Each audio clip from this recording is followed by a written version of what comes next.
வாழ்க வளமுடன், சுகம் சூழ்க. நட்பவி நட்பவி நட்பவி. இறைவனோடு இணைந்திருப்போம். திருவண்ணாமலை பல சிறப்புகளை கொண்டுள்ளது. திருவண்ணாமலை தலத்தை சுற்றி 1008 லிங்கங்கள் புதைந்து இருப்பதாக சொல்லப்படுகிறது.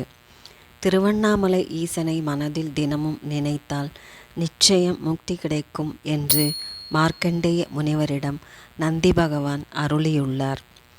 வல்லாள மன்னன் நினைவு நாளில் அவனுக்கு இன்றும் திருவண்ணாமலை ஈசன் திதி கொடுக்கிறார். வினையை நீக்கும் மலை உருவில் திருவண்ணாமலை உள்ளது. திருவண்ணாமலை ஈசனை தீபமங்கள ஜோதி நமோ நம என்று அருணகிரிநாதர் திருப்புகழில் பாடியுள்ளார். ஆடி மாதம் பூரம் நட்சத்திரத்தன்று உண்ணாமலை அம்மன் சன்னதி முன்பு தீமிதித்தல் நடைபெறும். இது வேறு எந்த சிவாலயத்திலும் காண முடியாது. திருவண்ணாமலை தலத்தில்தான் முதலில் லிங்க வழிபாடும் மகா சிவராத்திரி விழாவும் தொடங்கியது என்று புராணங்களில் குறிப்பிடப்பட்டுள்ளது.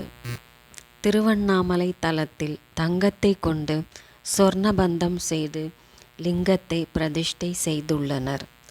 திருவண்ணாமலை கார்த்திகை தீபத்திற்கு நிகராக இதுவரை எந்த ஆலயத்திலும் ஜோதி வழிபாடு ஏற்பட்டதில்லை.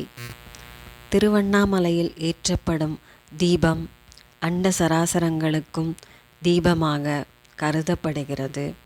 திருவண்ணாமலையில் கார்த்திகை தீப தரிசனத்தை ஒரு தடவை செய்தாலே அது 21 தலைமுறைக்கு புண்ணியம் சேர்க்கும் என்று தல புராண பாடலில் சொல்லப்பட்டுள்ளது. திருவண்ணாமலை கார்த்திகை தீபம் 1 வாரம் வரை எரியும். கார்த்திகை தீபம் தினத்தன்று அண்ணாமலையாரும் உண்ணாமுலை அம்மனும் ஒன்று சேர கிரிவலம் வருவார்கள்.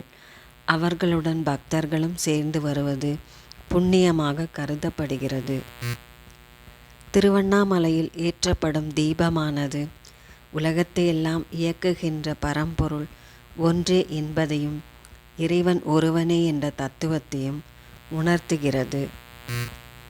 திருவண்ணாமலை மலை உச்சியில் தீபம் ஏற்றப்பட்டதும் வணங்கினால் பாவம் நீங்கி பிறவி பிணி அகலும் என்பது ஐதீகமாகும். பஞ்சபூத ஸ்தலங்களுள் இது அக்னி தலமாக போற்றப்படுகிறது. இங்கு மலையே இறைவனின் சொரூபமாக அமைந்துள்ளது.